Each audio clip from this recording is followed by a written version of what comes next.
documentary maker Louis Theroux. What do you think of football then? Oh. Do you like football? Do you?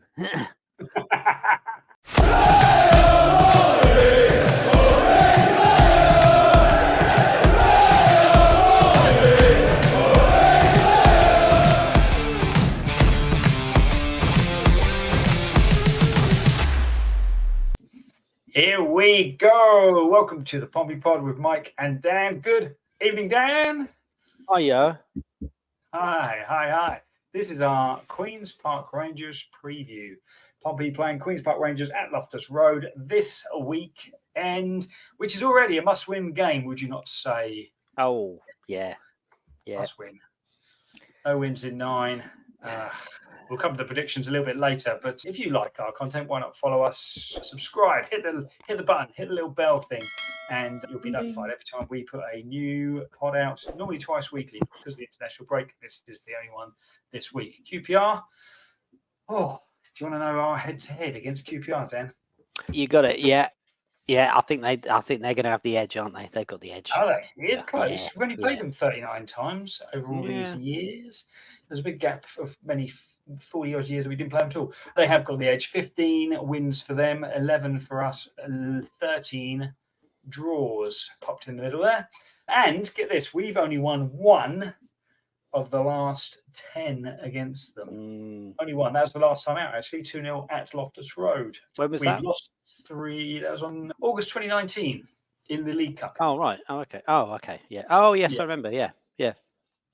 We've lost 3, drawn 6. So a lot of draws in the mix, but not a great record against the QPR. What could you tell us about the QPR? West London's finest, I believe.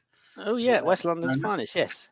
So QPR were founded as Christchurch Rangers in 1882, and they took up their current name after merging with St Jude's Institute 4 years later, which was near Queen's Park and Kensal areas. They became a professional team in 1880, and they played their home games in nearly 20 different stadia, which is a league record. Yes, before permanently settling at their current ground, which is Loftus Road. Ruben Loftus Road since 1917. Although they briefly attempted to attract larger crowds by playing at the White City Stadium for 2 spells, which is in 31 to 33 and 62 to 63. Very interesting, I'm sure you will agree. Indeed. The club's nickname is, there's a couple. They're referred to as the R's or the Hoops due to the distinctive blue and white hoops on their shirts. And why the R's? Rangers, Arthur Rangers. Oh, yeah. Okay. It's not as cryptic as you think, mate. Honours, what do you reckon? Where do you reckon they are in the honours? I remember the 80. Was it the 81? Or no, it was 82 when 82 Cup final when they lost to Spurs. That's right. Was it both? 81. 81. 82 season. Right. Yeah. Back in the day. Other than that, how many? hang on. They also were in the League Cup final in the 80s, weren't they? I remember that against. Or was it semi-final? I don't know. Yeah. Okay. I don't know, Dan. I don't know. So FA Cup runners-up in 81, like you said, 81/82. League Cup winners in 66, 67. So in the 66, 67 season, So and that's their only major trophy, the League Cup. They were league runners-up in the 75, 76 season. Yeah, so not a huge trophy cabinet. Do you want to know some of their famous fans? Oh, I'd love to. I would love to know some of their famous fans. How's about some of these? Bill Bailey. Oh, Bill Bailey, yeah. Yeah, Pete Doherty, who used to actually write a QPR fanzine. Really? Yeah. Robert Smith as a Captain Pugwash impersonator. Yeah. Robert Smith. Yeah, Robert Smith. Yeah. Okay. Mick Jones of the Clash. Glenn Matlock, the Sex Pistols. So it's all the musicians, politician Michael Gove, actor Martin Clunes, and documentary maker Louis Theroux. What do you think of football then? Do you like football? Do you? He interviews all the weird players. Yeah. There you go.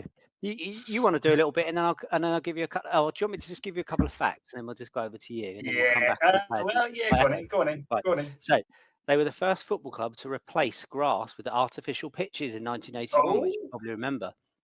And they were the first club the plastic to pitch. remove them again. That's right, in 1988. So they were the first to get rid of. They played in the first Charity Shield back in 1907, 1908 against Man United. And this is a good one. And I remember this. In February 2007, QPR hosted the Chinese Olympic football team in a goodwill friendly at their training ground. And 7 Chinese players were sent home after a mass brawl broke out, one with a broken jaw. Oh my God. There you go. That's a great fact. I don't remember that at all. Yeah. Wow. That's amazing. Right. Okay, well, do you know who their manager is? Yeah, it's not the one with the hair, Gareth Ainsworth. No, I know it's not the one with the hair. No, no, I did see his name today, but I couldn't tell you what it was. Yeah. It's Martin. I believe this is pronounced like this. Cifuentes. You always get a good one, don't you? Yeah. He's a 42-year-old Spaniard, young Spanish lad. He got his first major coaching job at Sandefjord in Norway. In promotion in his first full season, got relegated in his first half season, and then got a respectable mid-table in the following season. So got offered the job at Hammarby in Sweden. Finished third in the league, runners-up on pens to Malmo in the cup at Hammarby, where he was then poached away to QPR in October 2023. He guided them to safety in the championship after the Gareth Ainsworth experiment failed to live up to what they were hoping for. He's won 15 of his 45 games in March, 33% win rate recurring. Very good. Good info. Was part of the experiment with Gareth Ainsworth was that hair and the jacket part of the experiment? I think that's been a long-term experiment, which is still to find positive results. Yeah.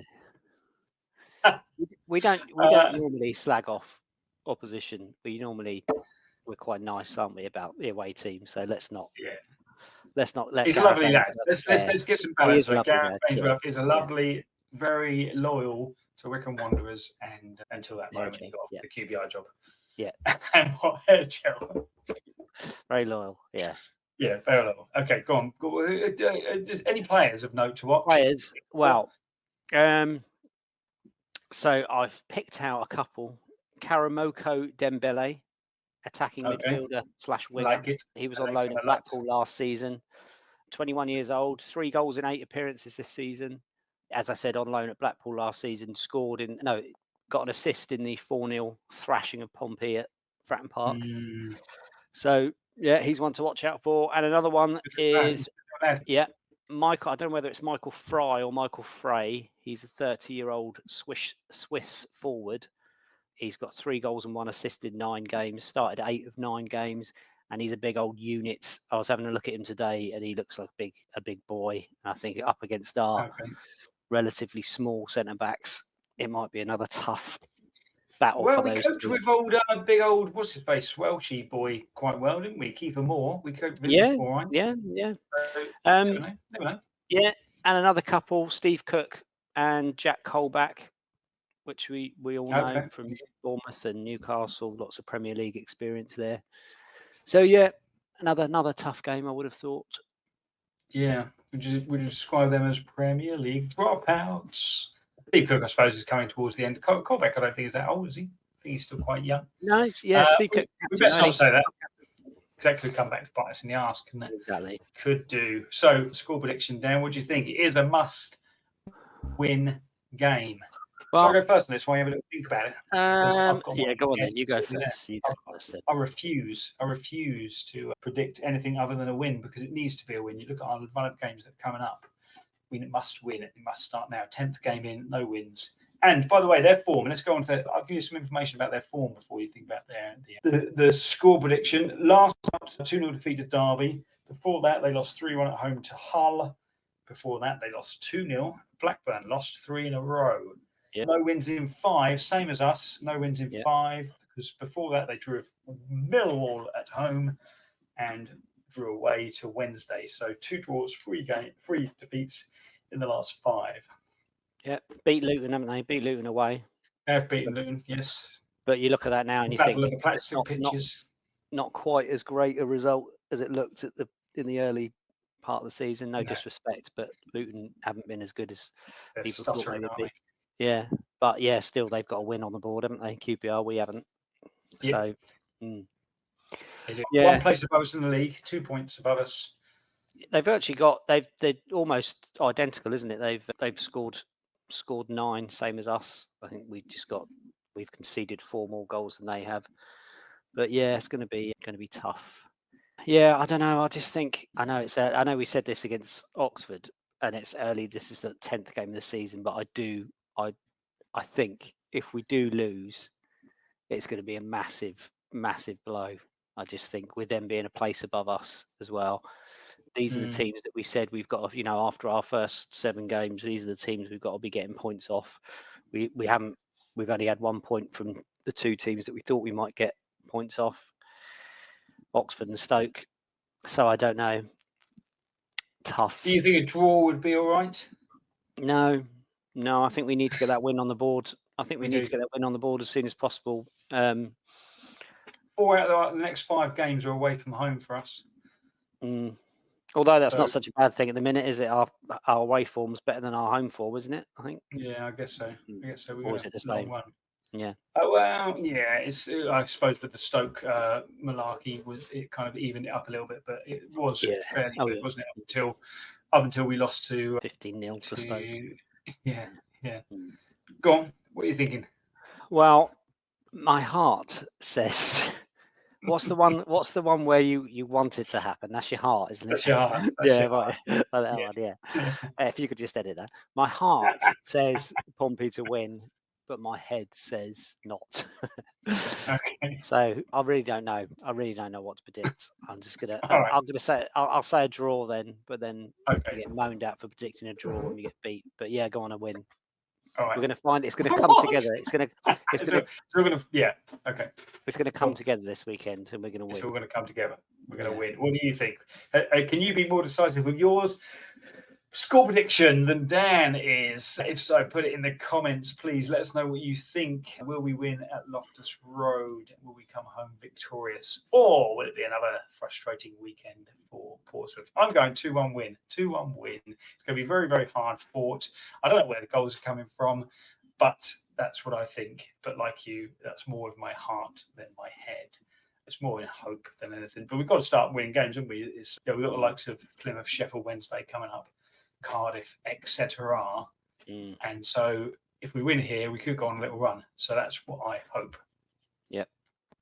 We shall see. Defeat, and we're in big trouble. Yeah, I think we are. 10 games in, you'll probably get people say, no, it's too early to make that sort of judgment. But I just think... The first 7, you can understand. But now it's the business end, isn't it? I know we're only 10 games in, but the business, we need to start picking up the wins, not just the points, the wins. Anyway, that is our preview of Crystal. No, it's not what I'm talking about. Let's do that again. Anyway, that is our preview of Queen's Park Rangers this weekend at Loftus Road. If you are going, enjoy the game. Hopefully it'll be a win for Pompey, but play out Pompey, and goodbye. Bye.